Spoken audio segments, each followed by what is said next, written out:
bərəkət arzu edirəm. Mən bugün milli mətbəximizin gözəl şirniyyəti olan şəkərburanı hazırlayıram. Biz bilirik ki, şəkərbura Novruz və nişan xonçalarımızın bəzəyidir. Allah hər bir evə gülər üz, sevgi, məhəbbətlə həmin xonçaları bəzəməyi nəsib eləsin.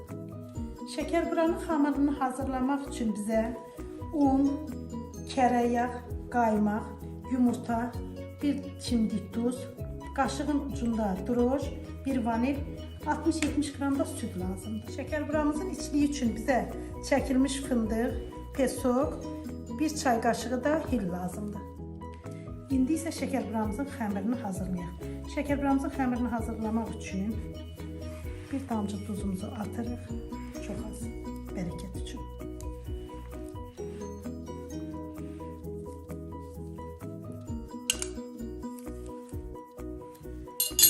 Kərə yağımızı töküb una covuruq.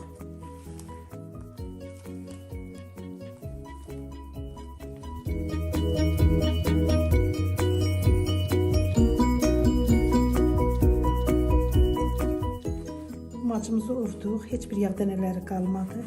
İndi isə bura biraz droj, qaşığın ucunda. Bir yumurta bütöv, birinin isə sarısı. Qaymağımızı əlavə edirik.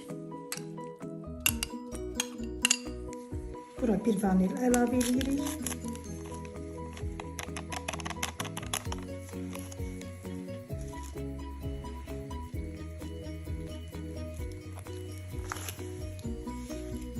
Əvvəlcədən isitdiyimiz südü isə asta-asta tökürük.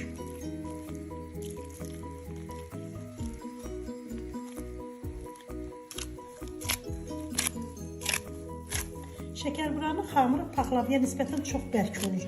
Çünki şəkərburanı bərk eləyirik ki, naxışı yaxşı tutsun. Mən götürdüyüm südün hamısını tökmədim, çünki yarısı qaldı. Harca təxminən 6-7 qaşıq getdi.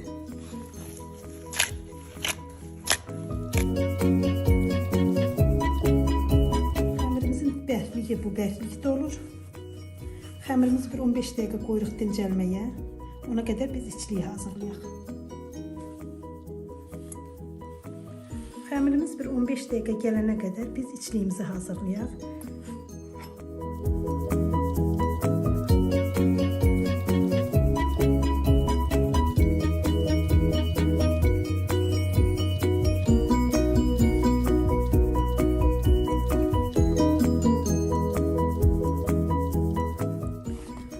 Dəqiqə keçdi, xəmirimiz yumşaldı. İndi isə balaca kündələr tuturuq.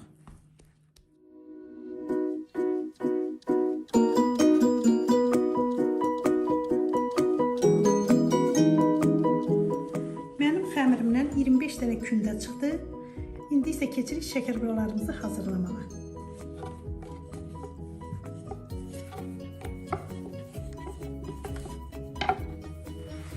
Şəkərburalarımızı təxminən bu qalınlıqda yayırıq.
hazırdır, nuş olsun.